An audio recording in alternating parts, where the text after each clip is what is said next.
Wahai hambaku, apakah yang telah menipumu sehingga kamu tidak beriman, tidak beramal soleh, tidak beriman kepada Allah Subhanahu wa Ta'ala, sehingga kamu durhaka terhadap perintah Allah Subhanahu wa Ta'ala?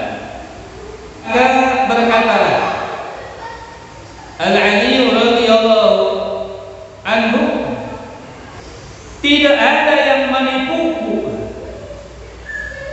daripada peringatan yang Tuhanku berikan kecuali kebodohanku. Jadi kebodohan itu membuat seseorang tertipu.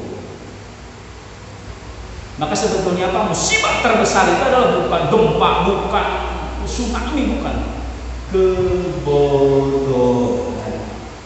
Kalau orang sudah meyakini akan kemurahan Allah Subhanahu wa Ta'ala, maka hidupnya akan tenang, akan tenang, karena Allah Maha Pemurah. Ini yang perlu kita pahami. Jadi kita dosa sebanyak apapun, kita yakin Allah Maha Pemurah. Jadi seburuk apapun diri kita, ketika kita minta sama Allah Subhanahu wa Ta'ala dan kita yakin akan kemurahan Allah, akan Allah kasih. Jalannya bisa kita dulu Allah kasih jalan untuk tobat kepada Allah Subhanahu wa Ta'ala, atau melakukan perbuatan-perbuatan yang bisa menjadi sebab gugurnya dosa-dosa yang pernah kita lakukan. Sebagai sabda dalam sesalah, maka wati sayataha hasanat taqwa, maka ikutilah kejelekan kalian dengan kebaikan, maka kebaikan itu akan menghapus kejelekan. Ketika Allah akan memberikan sesuatu, maka yakinlah Allah Maha Pemurah.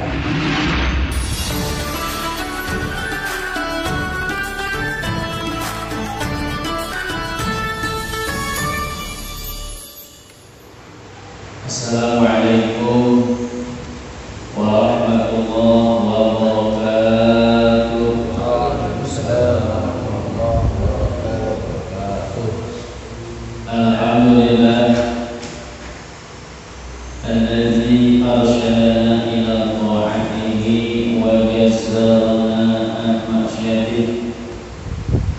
Asyhadu an la ilaha illallah iqrar bi wahdaniyatihi wa asyhadu anna Muhammadan Rasulullah iqrar bi nubuwwatihi.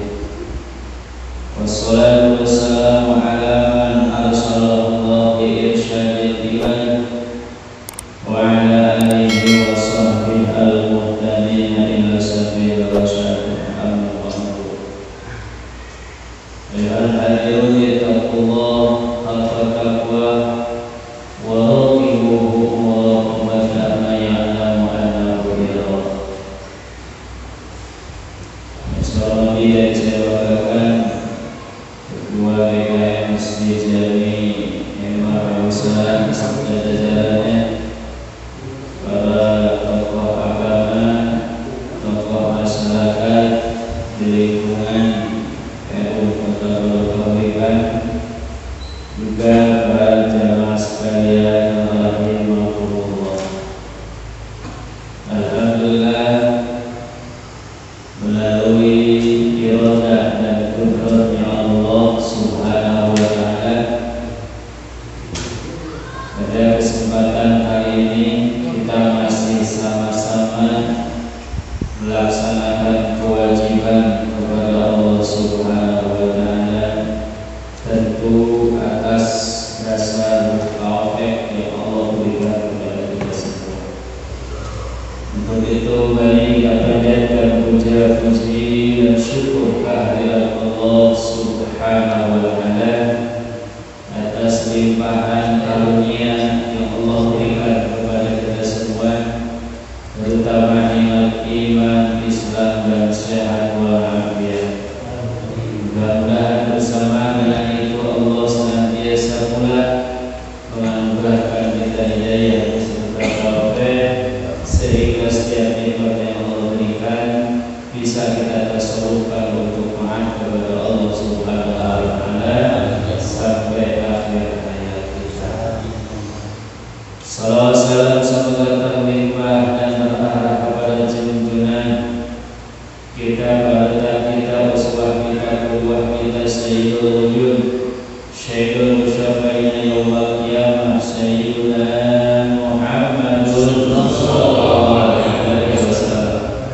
Pada segala korban yang diagungkan oleh Allah Subhanahu wa taala, para sahabatnya yang dimuliakan Allah Subhanahu wa taala sebab dekat dengan baginda Nabi, sampai kepada tabi'in juga tabi'in, semua dimuliakan Allah Subhanahu wa taala sebab mengikuti ajaran Rasulullah SAW sampai kepada umatnya dari awal sampai akhir. Mudah-mudahan kita semua kelak dari lahir bisa meraih syafaat setelah syafatul ummah. Amin ya rabbal alamin.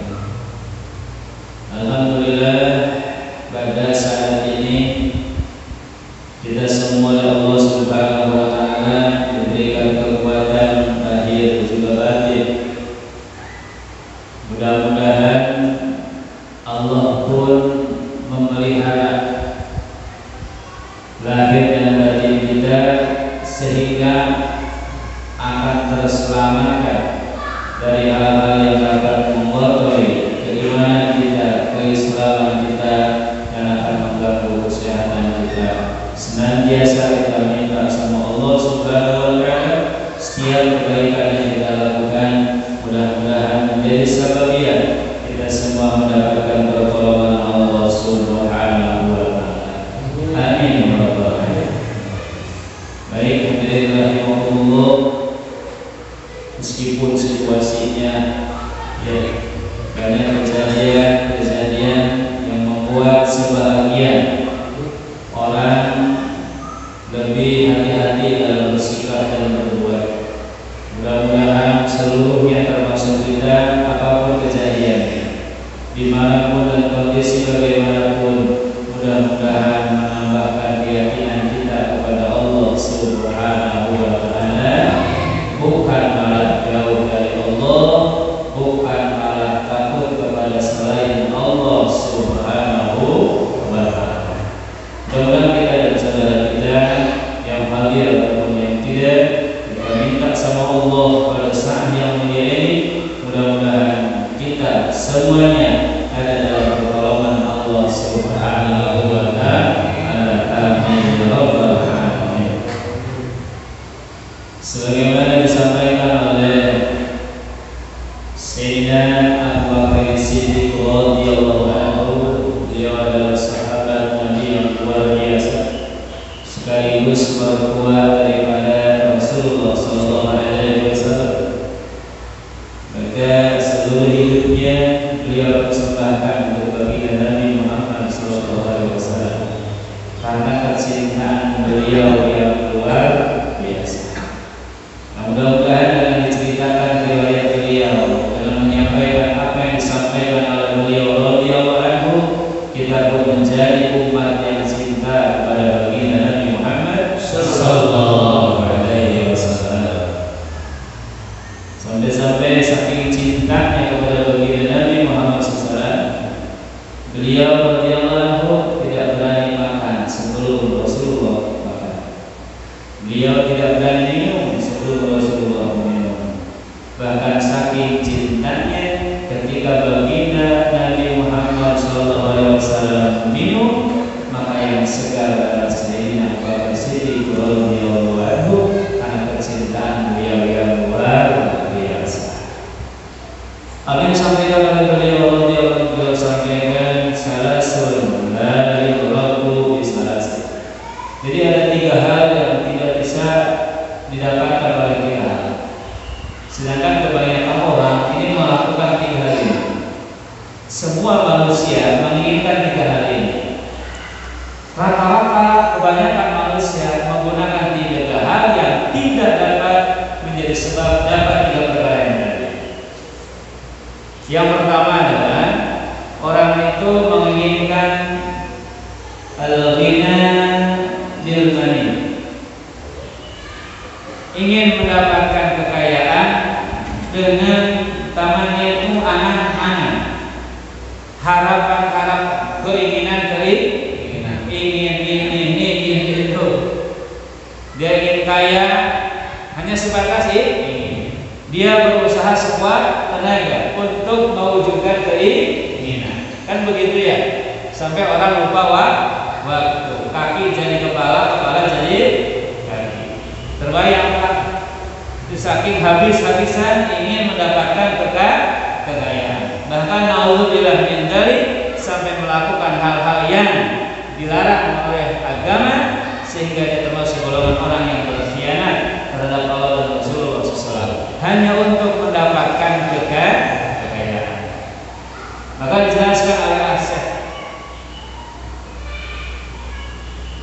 Nawawi Al-Baghdadi, beliau sampaikan bahwasanya dalam penjelasan asal tersebut, bahwasannya ternyata kekayaan itu bukan didapatkan dengan keinginan kemauan seperti tadi, tapi ternyata bal bikismatillahi ta'ala, tetapi dengan bagian yang Allah berikan kepadanya.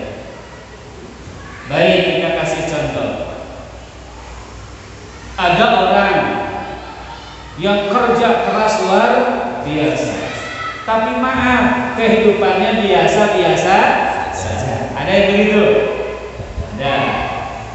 Mungkin banyak ya, apalagi lihat kondisi sekarang. Tapi ada juga orang yang kerjanya biasa-biasa, tapi kehidupannya luar biasa.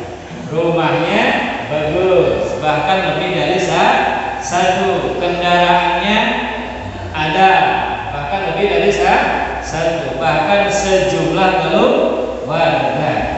Bahkan plat nomornya juga ada yang ganjil, ada yang genap. Jadi kapanpun bisa keluar. Padahal kerjanya biasa-biasa saja. Ada yang begitu? Ada. Jarang atau banyak? Yang bilang jarang mungkin nggak tahu semuanya ya. Yang bilang banyak sudah pengalaman yang luar biasa. Nah, ini menunjukkan bahwa kaya kalau memang Allah mau ngasih, ya Allah kasih. Itu wewenangnya Allah.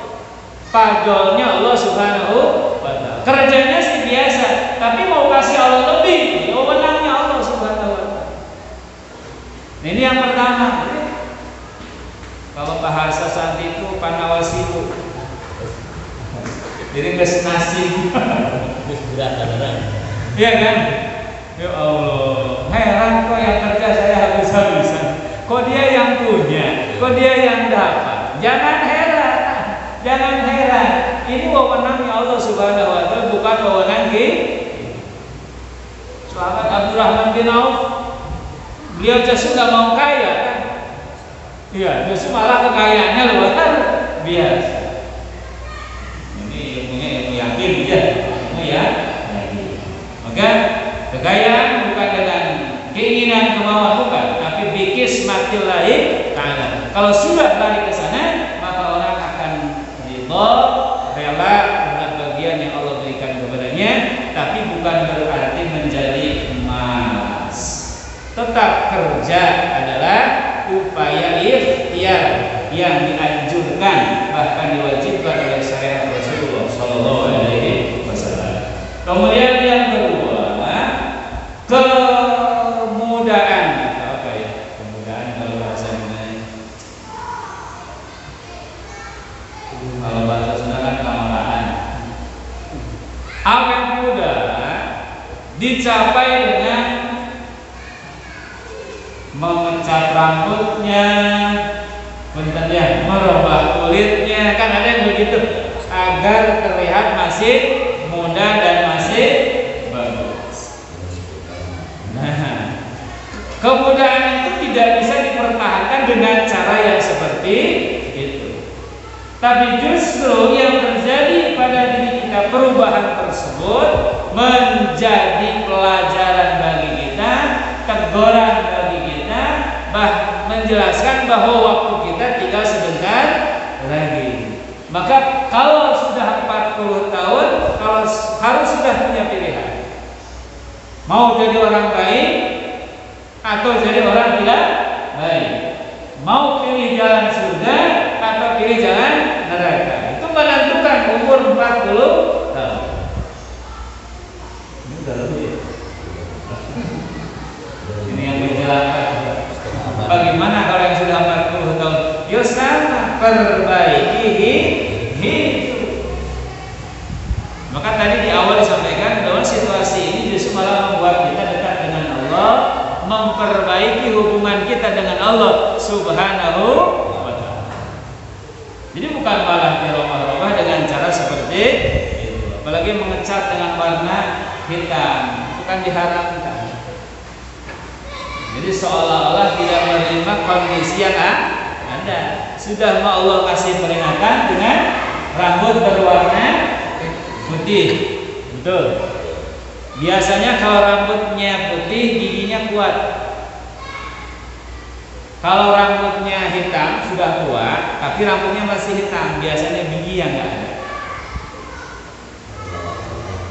Saya ulangi, kalau rambutnya putih, giginya kuat, artinya masih ada. Kalau giginya nggak ada, rambutnya masih hitam.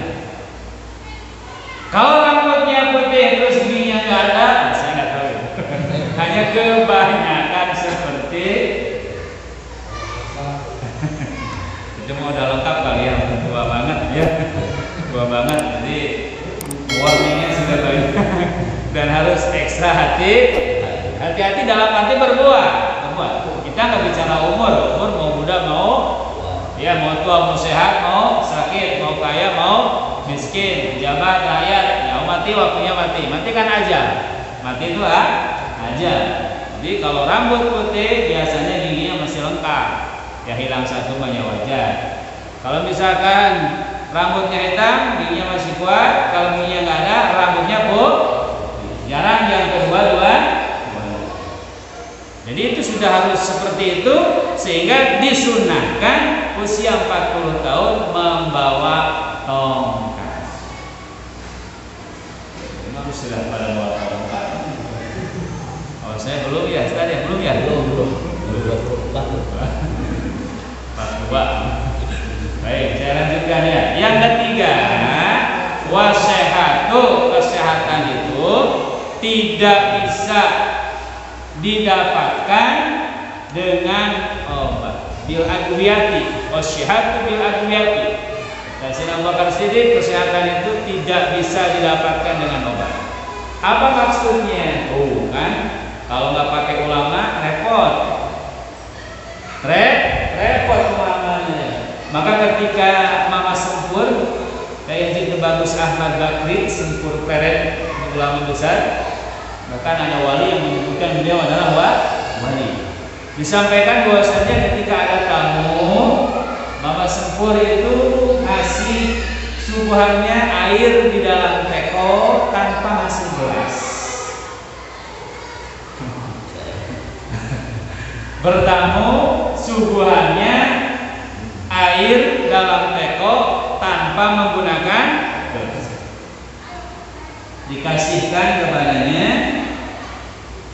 Kemudian disampaikan, ini gimana Mama minumnya? Ya langsung dari teh. Mama ini gimana? Nah itulah kamu itu dalam mengambil hukum tidak pakai ulama, kamu langsung Quran dan hadis, nggak pakai ulama, nggak ada penjelasan ulama.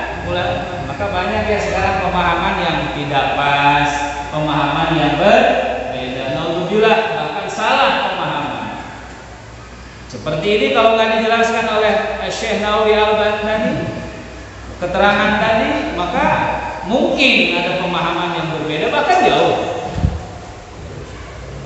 Ini ditotor langsung tina teko, langsung tina Quran. Kamu pakai terjemahan Departemen Agama kan itu harus tetap ada penjelasan ulama juga. Itu mungkin penjelasannya secara bebas, tetap harus hati-hati. Ada rujukannya, tetap ada rujukannya. Tafsir para ulama. Maksud sehat tidak bisa diraih oleh obat adalah kita lari ke dalam ilmu tauhid, bahwa dalam Allah Subhanahu wa ta'ala ada yang disebut wahdaniyatul af'al. Jadi satu dalam perbuatan Allah. Artinya tidak ada yang memiliki pekerjaan, tidak ada bekas kecuali perbuatan Allah Subhanahu wa ta'ala. Oleh ulama dijelaskan begitu, sudah mulai bisa dipahami. Berarti yang menyembuhkan bukan obat, tapi Allah Subhanahu wa ta'ala. Bukan dokter, bukan tim medis, tapi Allah Subhanahu wa ta'ala. Hanya af'al Allah itu ada yang mukhtar, ada yang mukhtar. Kalau mukhtar langsung oleh Allah Subhanahu wa ta'ala tanpa perantara. Kalau af'al Allah yang mukhtar, perbuatan Allah melalui perbuatan makhluk Allah Subhanahu wa ta'ala. Melalui dokter, obat dan semacamnya, Allah yang menyembuhkan. Maka orang yang yakin ke sini, kalau sakit yang pertama dia ingat adalah Allah, bukan dokter, bukan obat, dan bukan ambulan. Baru tahap berikutnya, apa yang dibutuhkan? Obatkah, dokterkah, atau alat-alat kesehatan yang lainnya? Tetap diawali dengan Bismillahirrahmanirrahim.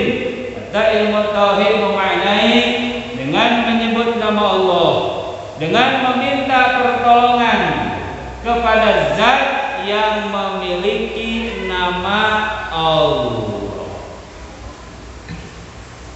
Kalau tauhid kan begitu Pak, memaknai bismillahirrahmanirrahim. Kalau kita minta sama siapa? Sama Allah ya. Kalau orang tauhid, ahli tauhid itu nggak minta sama Allah, tapi minta sama Zat yang memiliki nama Allah. Ini ada air Pak, di gelasnya. Ini kalau saya minum, yang minum siapa? Asep ya? Saya Asep kan ya?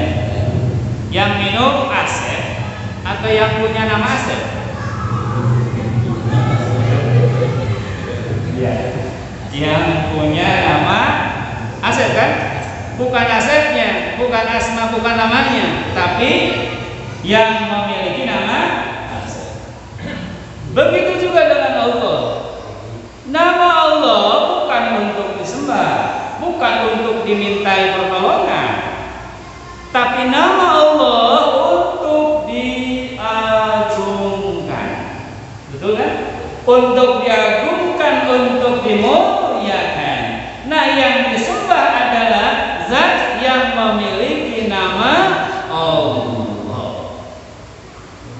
Maka kalau orang yang yakin ke arah sini, maka tidak sembarangan dia menyebut nama Allah. Tidak sembarangan memegang sesuatu yang di sana ada nama Allah Subhanahu wa ta'ala.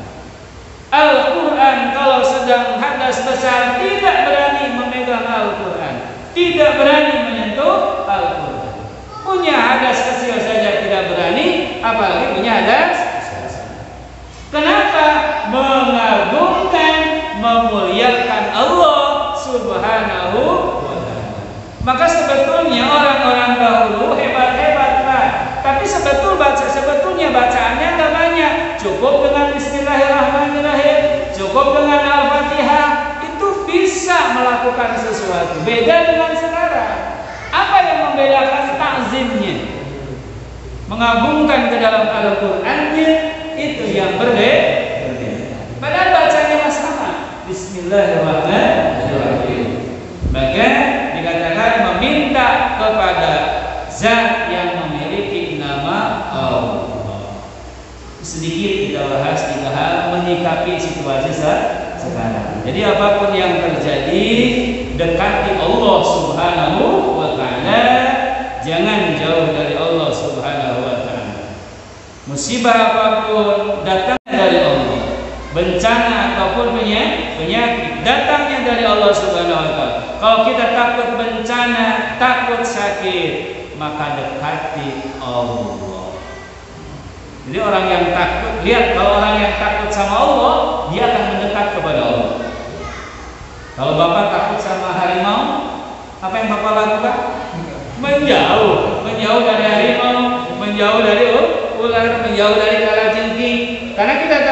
Tapi kalau takut kepada Allah Subhanahu wa taala bukan menjauh tapi mendekat kepada Allah Subhanahu wa taala. Bencana, kemudian penyakit, wabah dan semacamnya, maka lakukan hal-hal yang bisa mendekatkan kita kepada Allah Subhanahu.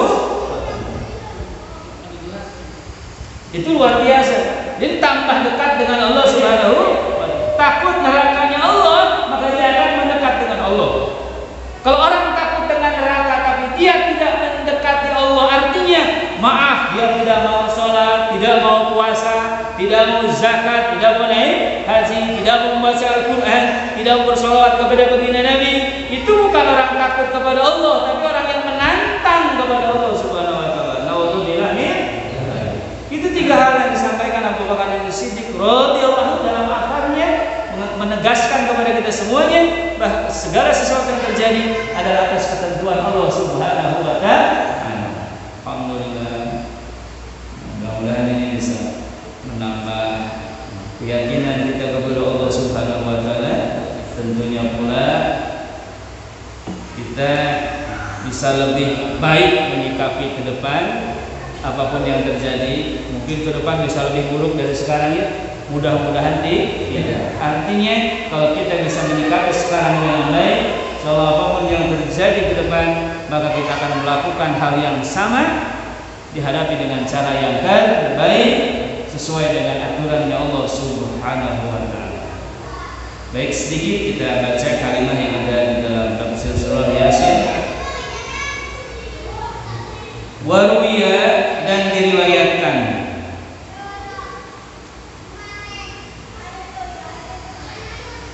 dari bawah ya. Ruya, dan telah diriwayatkan, lama quri'at, tatkala dibacakan, hadhil ayatu, ayat ini, ya ibadi ma gharraka bi rabbikal karim. Beberapa waktu yang lalu disampaikan ini. Ketika dibacakan ayat tersebut yang artinya wahai hambaku, apakah yang telah menipumu sehingga kamu tidak beriman, tidak beramal soleh, tidak beriman kepada Allah Subhanahu wa taala sehingga kamu durhaka terhadap perintah Allah Subhanahu wa taala. Ketika ayat ini dibacakan, qala, maka berkatalah Al-Ali radhiyallahu anhu, Sayyidina Ali radhiyallahu anhu, wa qala wajh. Beliau sampaikan begini, ketika beliau mendengar ayat tersebut, sikap yang beliau lakukan adalah, maka dia katakan ma gharrani bi rabbi illa jahli. Tidak ada yang menipuku daripada peringatan yang Tuhanku berikan kecuali kebodohanku. Jadi kebodohan itu membuat seseorang tertipu. Maka hadirin rahimakumullah, di antara 4 sahabat Nabi yang termasuk khulafaur rasyidin, ini yang cerdas itu adalah Sayyidina Ali. Semua cerdas, tapi yang paling cerdas adalah Sayyidina Ali radhiyallahu anhu wa karrama wajhahu. Beliau begitu pintarnya, begitu cerdasnya, sehingga beliau itu diberikan ilmu yang tidak diberikan kepada sahabat yang lainnya. Di antaranya dia bisa melihat jalan di langit turun sama, dia bisa mengetahui jalan di langit, Pak. Ini sebentar buka apa itu? Canggih mangkat serok sana. Saya juga tadi hampir mau serok.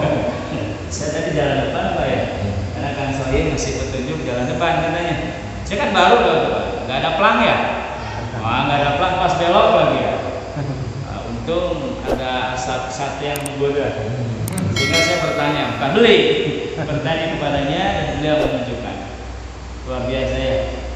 Saya yang capek, dia yang dapat ganjaran pula. Nah gitu ya Allah ya. Yang tadi saya sampaikan di awal, beliau nggak usah datang ke sini kan, beliau tenang aja mendagang, betul. Tapi dapat pahala selama saya ngajar di sini. Kan harusnya nggak begitu ya, harusnya datang ke sini kan, karena dia menunjukkan jalan. Tadi ibu juga yang saya tanya, kebagian juga, masya Allah. Begitu kalau Allah mau ngasih pahala, begitu mudahnya Allah. Maka kita jangan pernah ragu, apalagi kecewa. Apapun itu, ketika kita punya kemauan, keinginan, akan Allah kasih. Iya kan, dia nggak niat ngaji tapi dapat pahala ngaji. Kenapa? Karena nunjuk kepada kebaikan. Dia akan mendapatkan pahala seperti orang yang berbuat baik tersebut tanpa mengurangi kebaikannya. Tapi sebaliknya, ketika seseorang menunjukkan kepada keburukan, maka dia akan mendapatkan keburukan yang sama tanpa mengurangi keburukan darinya. Alhamdulillah. Kalau yang dua minuman gimana nih? Minuman keras.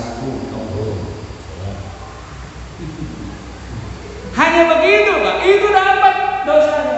Meninggalnya, wah nggak apa-apa. Mesti cuma cara meninggalnya mabuk. Alhamdulillah. Maka tidak boleh. Kalau ada yang nanya kalau itu untuk keburukan, tidak boleh terlibat sekecil apapun. Nah ini perlu dipahami bersama ya. Perlu dipahami bersama. Dia bisa tahu jalan langit. Sampai-sampai satu ketika malaikat Jibril alaihissalam. Malaikat Jibril itu nama aslinya Abdul Jalil. Namanya Abdul Jalil. Terkenalnya malaikat Jibril alaihissalam. Sampai malaikat Jibril loh Pak, bocoran ya, rahasianya ya. Pengen jadi manusia apa? Kalau kita sebetulnya pengen jadi apa? Kacau. Kita mah pengen jadi malah di sininya bulat. Imajinasi manusia ya, macam-macam ya. Ininya bulat. Punya saya macam-macam lah ya. Hati-hati, punya soyok seperti kan kita pengennya begitu ya, pengen jadi malaikat.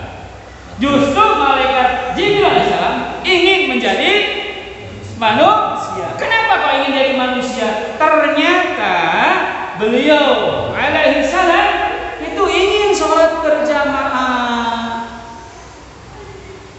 ingin nengok orang sakit, ingin mengantar jenazah, ingin mensolatkan jenazah. Malaikat Jibril itu pengen jadi manusia karena ingin mendapatkan keutamaan dari hal-hal yang disebutkan tadi. Masih pengen jadi malaikat? Ya. Nah, malaikat Jibril satu-satu turun ke bumi. Beliau itu, nih, malaikat itu bukan laki-laki, bukan perempuan, tapi bisa mancara putra, bisa mancara. Beliau datang bertamu kepada Sayyidina Ali, dia mengetuk pintu, kemudian bertanya, Assalamualaikum, salam, dijawab, saya mencari Ali. Apakah engkau? Betul, saya Ali. Ada apa? Saya hanya mau tanya, katanya kau ini tahu jalan ke langit? Tahu? Mau tanya jalan kemana kan gitu? Mbak, tolong cariin Jibril ada di mana? Sebentar. Lihat kemana tuh? Langsung lihat ke atas, nggak ada ya. Terus di mana? Sebentar. Terus lihat ke bawah. Coba seorang yang bisa gini, pinuh masjid coba. Aku udah gagah harusnya gimana? Lihat sampai lapisan ke-7 tidak ada. Terus gimana? Nah, antum. Ini menunjukkan hebatnya Sayyidina Ali. Yang kedua, beliau bisa mengetahui apa yang terjadi di alam barzakh. Mau tahu apa caranya? Mau tahu? Oh, saya emang nggak tahu. Soalnya nggak ada yang ngasih tahu ya, nggak ada yang balik lagi ya. Oh, nggak ada yang balik.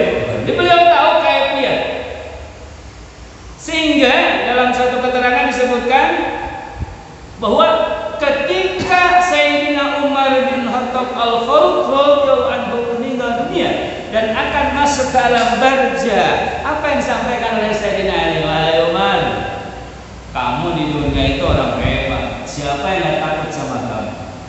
Coba tunjukkan di alam barzah. Berarti kan udah tahu ya, yang enggak terbalik.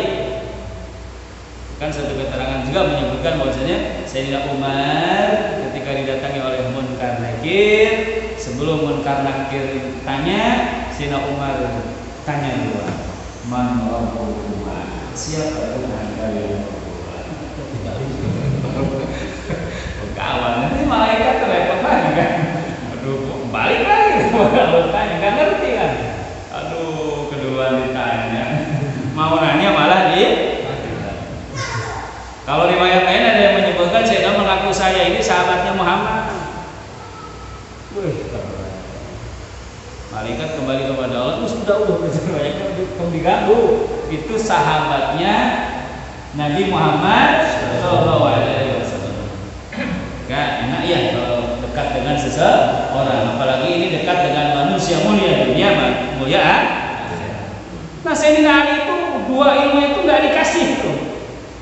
Sama yang mana? Sama yang sahabat yang lainnya. Bahkan ketika ditalqin la ilaha illallah oleh baginda Nabi Muhammad SAW kepada Sayyidina Ali, maka penuh semuanya, penuh oleh lautan ilmu, sehingga maaf diludahkan saking penuhnya, diludahkan ilmunya kemana? Ke sumur, sehingga ketika sampai ke dalam sumur tersebut yang kering daripada sumur kembali tumbuh kembali pohon-pohon. Sebab apa? Sebab kemuliaan ilmu yang diberikan oleh Allah Subhanahu wa taala melalui baginda Nabi Muhammad sallallahu alaihi wasallam. Sayyidina Ali yang begitu pintar saja, yang menipuku adalah zahdi kebodohan. Maka sebetulnya apa musibah terbesar itu adalah bukan gempa, bukan tsunami, bukan kebodohan.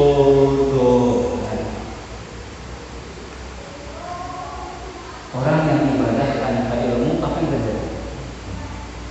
Kita ini tulislah marbudatun la tuqbal. Ibadah tidak pakai ilmu maka akan ditolak. La tuqbal, tidak akan diterima oleh Allah Subhanahu wa taala. Sehebat apa. Maka pernah kan ya mendengar satu kisah setan mau masuk, ya mau ganggu orang yang lagi sholat, tidak jadi. Dan ditegur oleh baginda Nabi, kenapa? Takut bukan sama yang sholat, takut sama yang tidur. Aneh ya. Harusnya takut sama yang sholat, mau ganggu yang tidur. Mau ganggu yang tidur gak berani karena ada yang sholat. Mau ganggu yang sholat gak berani karena ada yang tidur. Kenapa? Ini yang tidurnya ini pakai ilmu. Tidurnya pakai ilmu. Tidur di masjid gak ada adabnya. Boleh tidur di masjid? Boleh. Kan supaya masjid tidak boleh tidur di dalam masjid. Boleh. Boleh tidur di dalam masjid, adabnya bukan.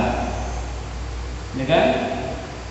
Bukan malas. Terus juga tidak mengganggu yang akan sholat. Jadi posisi tidurnya tidak mengganggu orang yang akan melaksanakan sholat.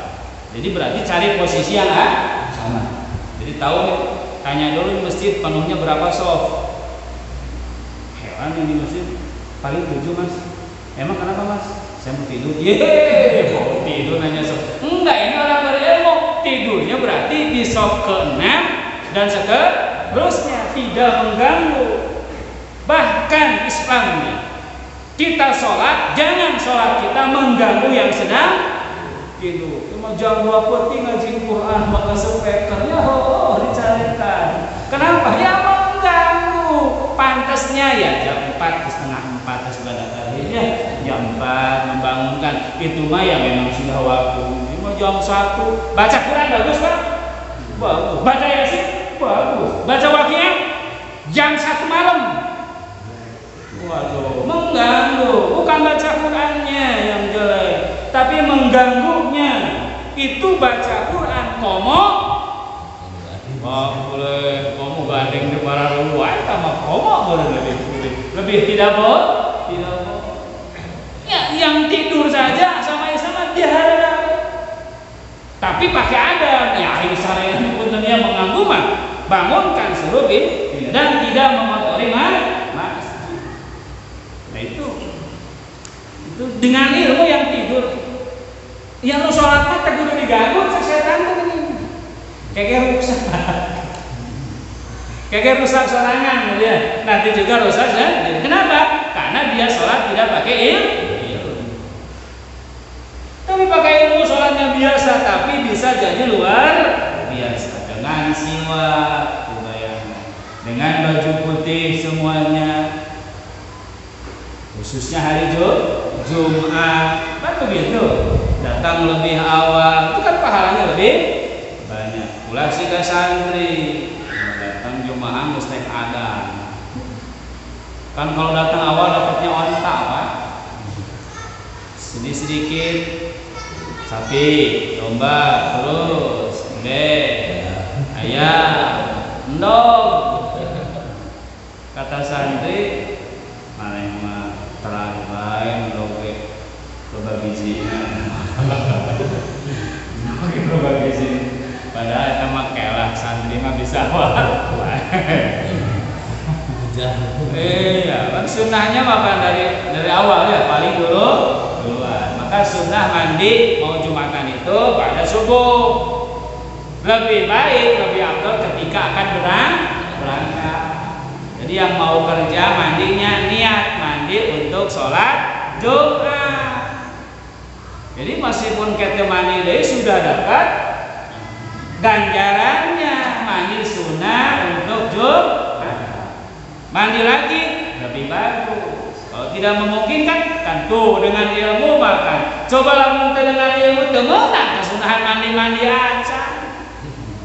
Kan begini. Kalau dengan ilmu jadi dah. Alhamdulillah. Maka kebodohan ini luar biasa. Baik, itu satu. Kemudian waqala dan berkatalah Fudail bin Iyad rahimahullahu taala, Syekh Fudail bin Iyad beliau sampaikan law sa'alani kalau aku ditanya Rabbi ma gharraka apa yang telah menipumu sehingga engkau lalai tidak taat kepada Allah tidak melakukan amal saleh yang diperintahkan Allah dan Rasulnya maka beliau menjawab aqulu gharrani satruka yang menipuku adalah ketertutupanmu daripada diriku. Jadi ada hijab antara Allah dengan dirinya. Apa yang menjadi hijab atau penghalang? Dosa yang dilakukan. Maka dosa itu akan menjadi penyebab kita jauh daripada Allah Subhanahu. Hadirin rahimakumullah, satu lagi nih pengunjung pembahasan ini. Wa qala Abu Bakrin al-Gharad rahimahullahu taala la sa'alani rabbi ma gharraka aqulu gharrani karamuka. Ketika Syekh Abu Bakar ditanya apa yang menyebabkan kamu lalai kepada Allah Subhanahu wa taala tidak taat kepada Allah Subhanahu wa taala yang menyebabkan aku lalai adalah kemurahanmu. Jadi dia sadar Allah Maha Pemurah. Ini kan Allah luar biasa. Kalau orang sudah meyakini akan kemurahan Allah Subhanahu wa taala, maka hidupnya akan tenang. Akan tenang karena Allah Maha Pemurah. Ini yang perlu kita pahami. Jadi kita dosa sebanyak apapun, kita yakin Allah Maha Pemurah. Jadi seburuk apapun diri kita ketika kita minta sama Allah Subhanahu wa taala dan kita yakin akan kemurahan Allah akan Allah kasih. Jalannya bisa kita dulu Allah kasih jalan untuk tobat kepada Allah Subhanahu wa taala atau melakukan perbuatan-perbuatan yang bisa menjadi sebab gugurnya dosa-dosa yang pernah kita lakukan. Sebagai sabda Nabi sallallahu alaihi wasallam, maka wati sayataha hasanat taqwa. maka ikutilah kejelekan kalian dengan kebaikan, maka kebaikan itu akan menghapus kejelekan. Ketika Allah akan memberikan sesuatu, maka yakinlah Allah Maha Pemurah. Orang kalau berdosa mau dikabul, entong itu Allah Maha Pemurah. Nanti Allah kasih jalan sehingga kita bisa mendapatkan kemurahan Allah Subhanahu wa taala. Maka ketika orang yakin Ar-Rahman Ar-Rahim, maka Allah akan mudahkan hidupnya ketika di dunia dan kelak ketika di akhirat. Amin ya rabbal alamin. Alhamdulillah. Tak terasa ya, mungkin yang bisa sampaikan pada kesempatan ini. Lagi